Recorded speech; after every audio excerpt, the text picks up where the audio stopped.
In the shell, you can run show DBs to see which databases you have on this MongoDB server. And as you can see, as I'm just starting out, I got no databases in there. You might even just see admin and config here if this is brand new, but that will be fine too. You don't need to create any of these default databases. The default databases here simply exist to store configuration for this database server, or for example, the admin database will allow you to create users and roles and how people can use and interact with the database.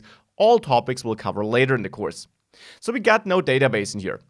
We can switch to a database with the use command though. And you can even switch to databases which don't exist yet. So for example here, I want to start with some flight data. So I'll name it flights. And you can choose any name you want.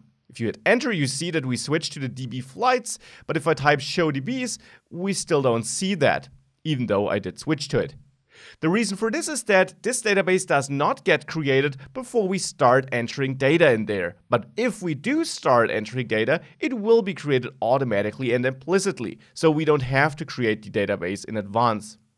Now, as you learned on that slide, we store data in collections. So we don't just need access to the database, but also to a collection.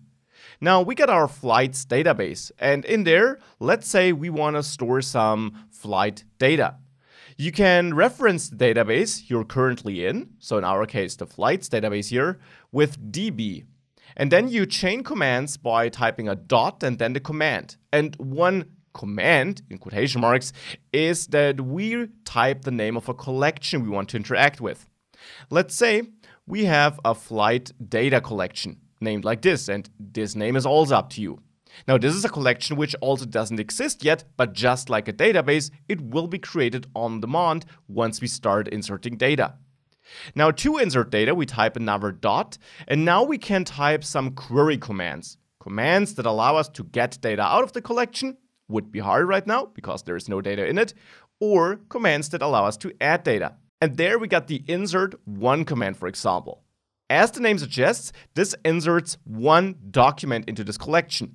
Now, important, make sure you got the casing and the name in general correct. You don't have a typo in there. It's one word with a capital O.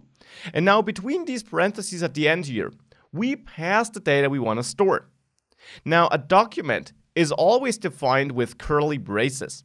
If you're coming from a JavaScript world, you will know this syntax. There you also create objects with curly braces. To be very precise, creating a JavaScript object here, but a JSON document. And JSON documents are also delimited or surrounded by curly braces. Now, in that document, we now have key value pairs. Now, let's inspect how that looks like and how that works before we finally add our data.